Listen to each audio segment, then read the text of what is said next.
Good evening. In the news this Thursday, CIA Director Casey confirmed reports it was a businessman who told him about the Contra aid diversion. NATO said it was ready to talk conventional warfare reductions with the Soviets, and South Africa announced new press restrictions. We'll have the details in our news summary in a moment. Robin?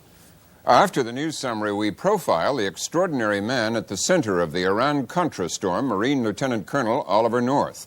Then Budget Director James Miller discloses the administration's economic priorities for 1987. From Seattle, we have a documentary report on white supremacists active in the Northwest. And we closed with a Rosenblatt essay on 40 years of Fulbright scholarships. Funding for the MacNeil-Lehrer NewsHour is provided by AT&T.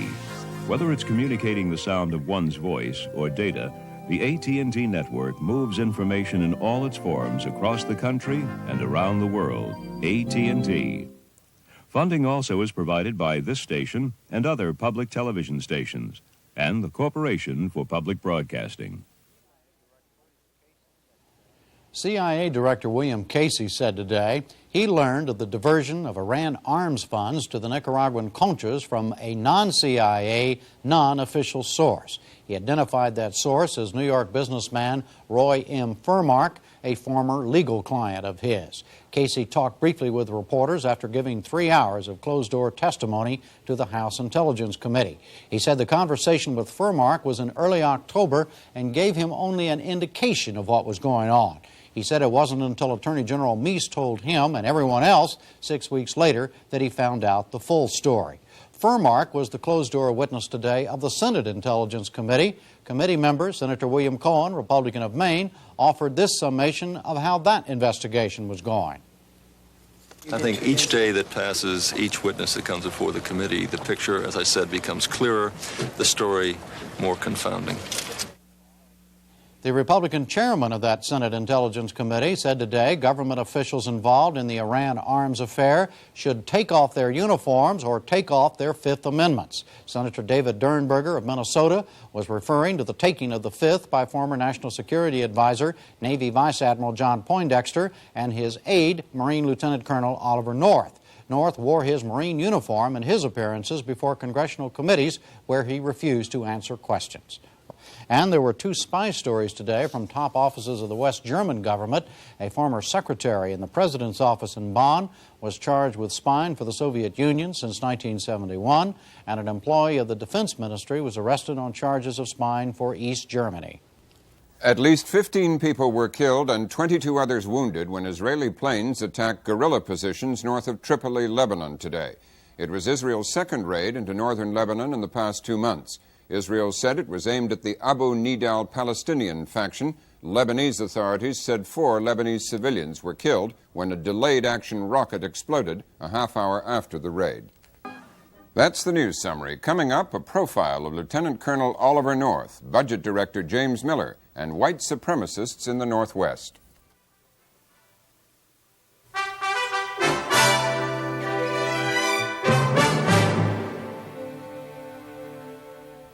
First tonight, we have a closer look at the man at the center of the Iran-Contra spotlight.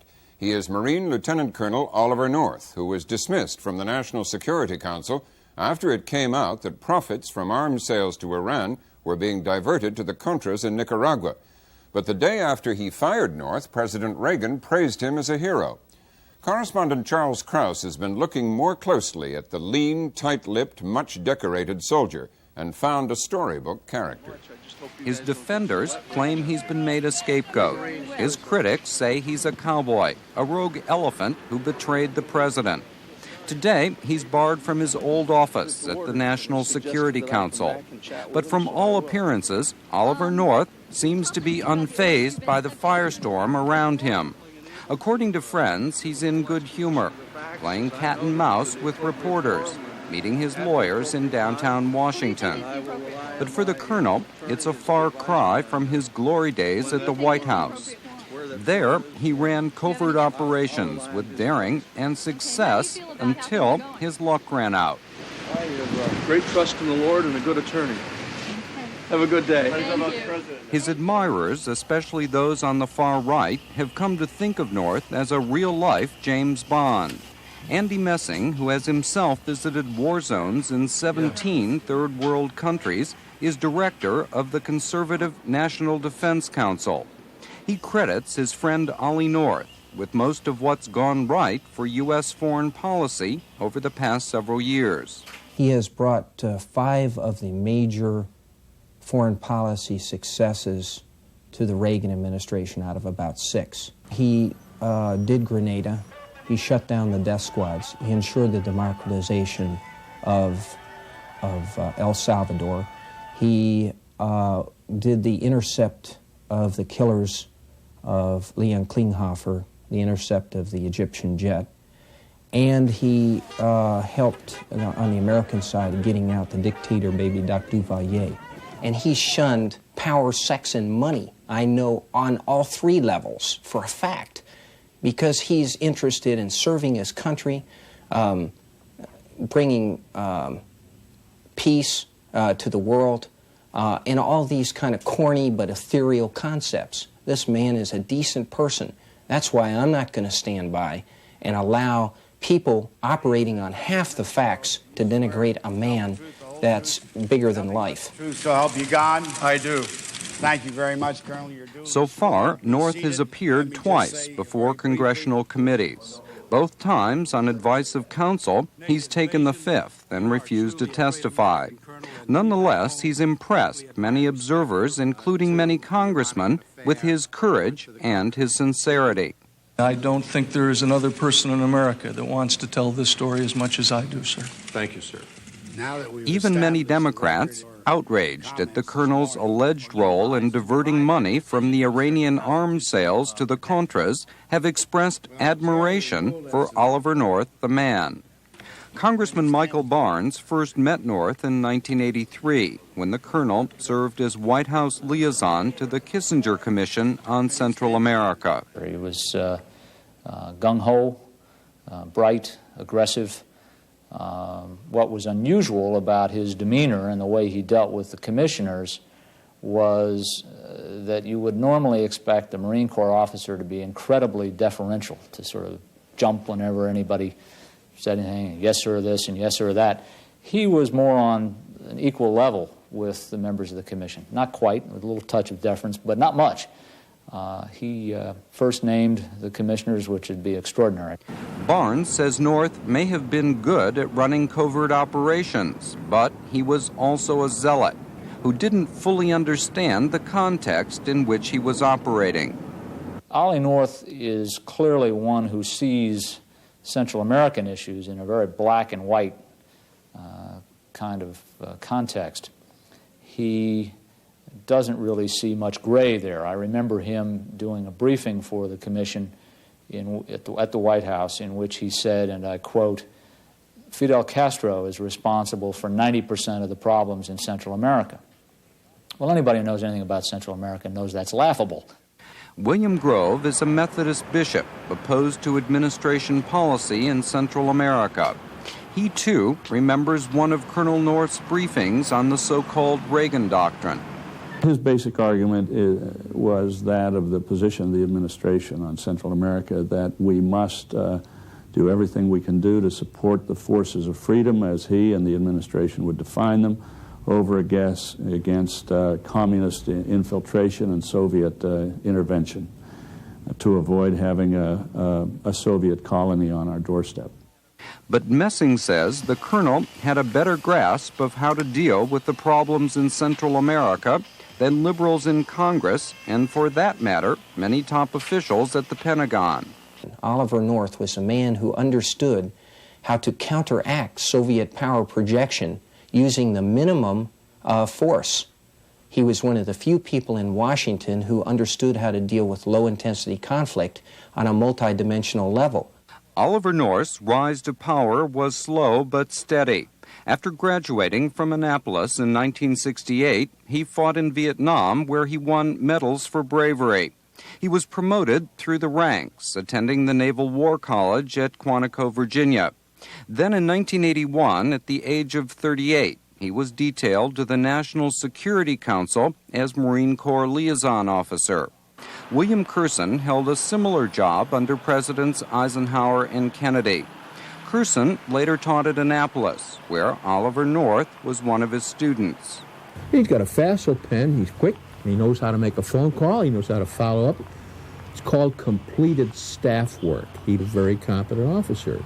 Now retired, Curson watched his young protege rise at the White House, especially after William Clark and Robert Bud McFarland came to run the NSC in 1982. Bud comes in and he's running because the paper in the NSC, it's like something out of Fantasia.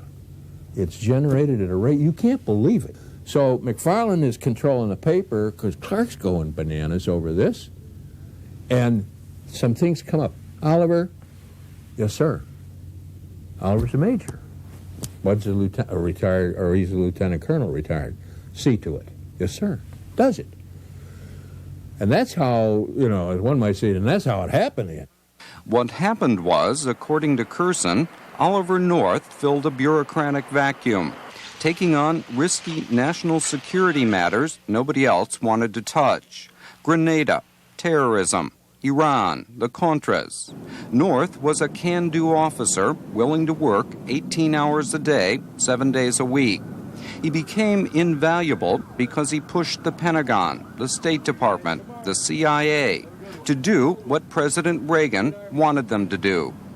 And they got thousands of excuses. Well, we're working on it.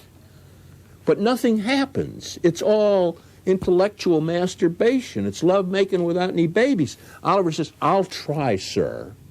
Because you don't like to see your boss be put upon because of the incompetence of his institutional hierarchies that are supposed to serve him, but are out there serving themselves. But North did far more than just push the bureaucracy around. He was a man of action who became the president's eyes and ears on the ground. I know in 1983 and 84, there were many occasions where I heard about how Ali had gone into some of the hottest areas of El Salvador to assess for himself so he could give a first-hand report to the president what the situation was. And as you remember, those were the critical times for El Salvador. To some, North became a legend. To others, he was a cowboy who forgot he was working at the White House, not leading a Marine Corps platoon. Even Curson says North should never have gone with McFarland to Tehran to try to get the hostages released. That was a calculated risk for him to go there by virtue of the damn clearances he has. I would hate to think of what the devil do I do, or what do I tell the president if Bud and Oliver were taken by the Ayatollah and thrown in the can there. And you say, hey, wait a minute, we got 2 more hostages. Well, the Iranians are a terrorist organization. But the point was, he shouldn't have been there. The question now is whether Colonel North and the president had a close relationship. Absolutely. The president admired Oliver North. We asked him if he saw the president often, and he said he met with the president personally on the average of twice a week, and that the agenda for their meetings together involved about 50% of the time on terrorism and counterterrorism, about 50% of the time on Central America and Nicaragua. Congress and the Justice Department are trying to find out whether North arranged to transfer money to the Contras and whether others in the government knew about it. Well, I don't know what the president knew. All we know about that is what the president says. What I do feel confident of is that Ollie North thought that he was doing what the president would want him to do. The president made very clear on numerous occasions that he wanted aid to get to the Contras. He didn't care what the Congress said. I mean, he said, I'm a Contra too, and I want to help them, and he made that very evident. The approval would be more than a wink and a nod and a tacit nod, or a tacit understanding. Approval would be from McFarland, who we would consider to be competent legal authority, from Poindexter, and/or Donald Reagan as the Chief of Staff.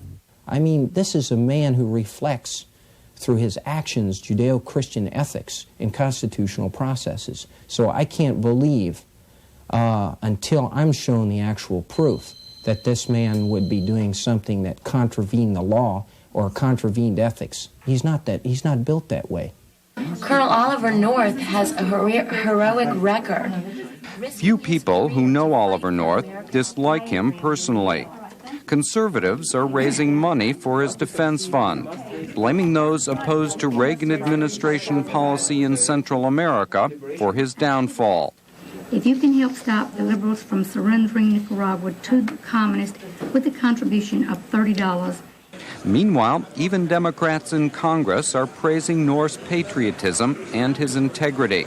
But no one, apparently not even President Reagan, knows the full story of Oliver North, his many intrigues and adventures. And quite a story it will probably be. Well, I think Ollie North's going to be a very rich man. His book will be an extraordinary book, even if he doesn't tell all. If he just talks about his activities in Cambodia during the Vietnam War and his activities in Iran under Carter and the Achille Lauro and Grenada and a little bit about all of this, it'll make one heck of a great movie. Maybe Oliver North will play himself. Through all of his current troubles, America's most famous Marine Corps lieutenant colonel hasn't lost his timing or his dramatic flair. I do not wish to comment on what Mr. McFarland said. Okay. But I do want to make one statement. Please. You ready? Yes. Beat Army. Have a good day, guys.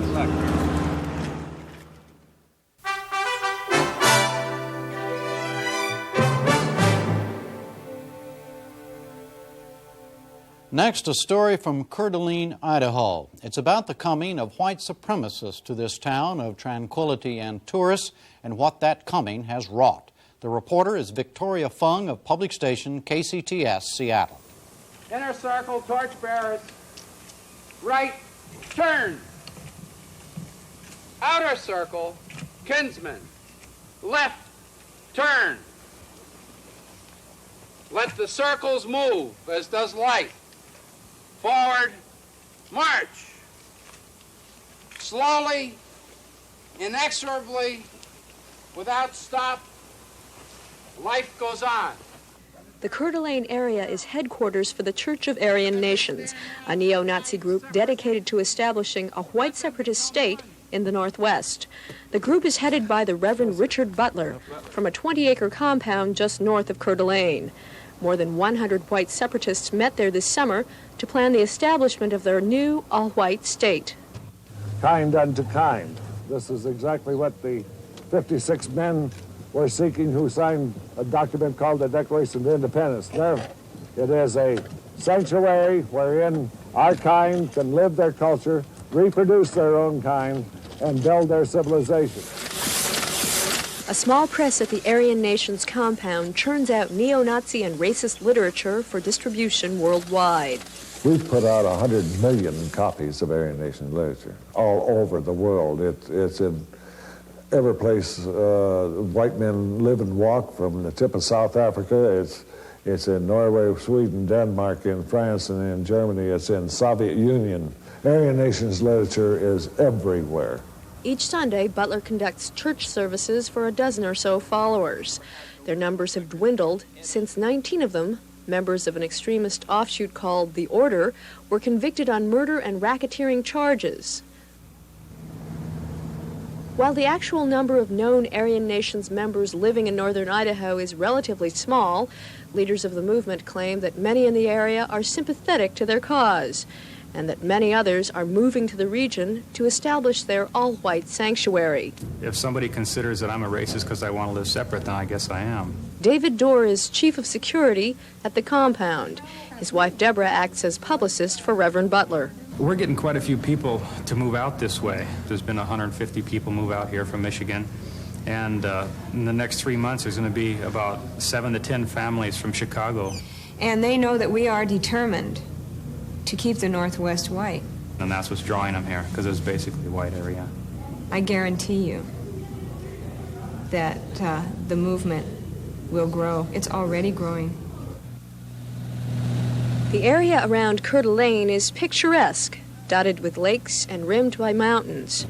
The area has about 70,000 year-round residents, almost all of them white, and many of them dependent on tourism for their livelihoods.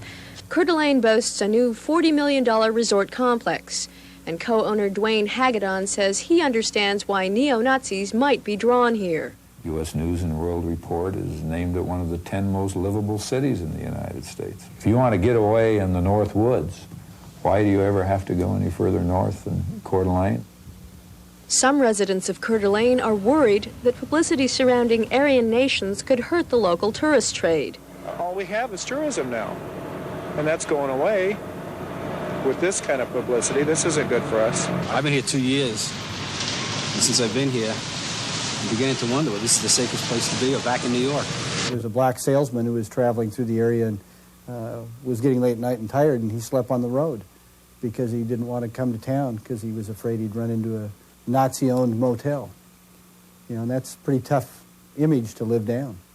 It is through your goodness that we have this bread to offer today, which earth has given and human hands have made. It will become for us the bread of life. One vocal opponent of the Aryan nations is Bill Wasmuth, a Roman Catholic priest.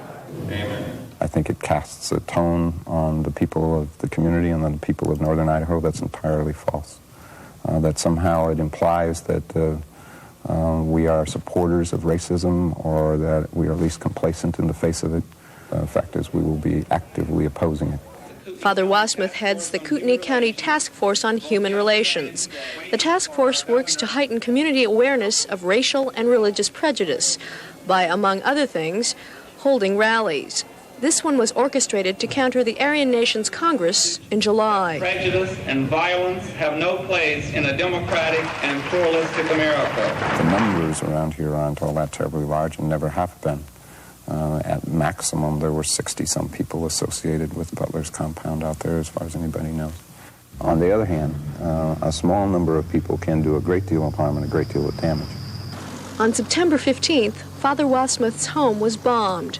I was in my living room there on the telephone when the bomb went off, and it was placed right in this area. And parts of the garbage can ended up on the roof over there. It's a pipe bomb. They picked up the pieces all over. Are you scared? Yeah, I'm frightened. 2 weeks later, 3 more bombs were set off in Coeur d'Alene, including one set outside the building that houses the FBI. No one was injured by the blasts, and members of the Aryan nations have denied involvement. Guilt by association. Get that transcript. What do you call it? Guilt by existence. Yeah. I think we can drop a pretty good libel suit on them. Possible. During the course of the bombing investigation, law enforcement officials allegedly found 3 machine guns, explosives, and over $1,000 in counterfeit bills at the home of David and Deborah Dorr. Do you think that you are a dangerous couple of people? If provoked. If provoked, you bet. David Dorr and 2 other members of the Aryan Nations Church were arrested for the Coeur d'Alene bombings. It's not just an attack on me. It's an attack on the whole task force. And since we represent the community, it's indeed an attack on the whole community, and that's what the community is feeling right now. The bombings intensified local opposition to the Aryan nations. Members of the Kootenai County Task Force on Human Relations met to plan a response to the violence and the fears it aroused. Yeah, I've been asked if I was going to move out of town now because there was one person of color that said, you know, it's time for me to leave. I'm scared. And I'm hearing this from people of color. Knowing my family was here essentially unprotected and vulnerable, I felt tremendously vulnerable, and I felt like a victim. In Coeur d'Alene, opposition to prejudice includes educating tomorrow's leaders. Here at Coeur d'Alene High, junior members of the task force lead a civics discussion with fellow seniors.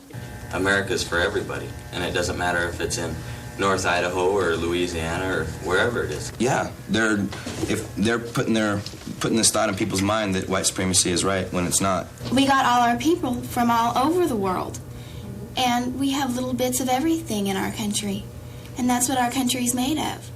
And that's ripping our country apart if we're saying this area is only for whites.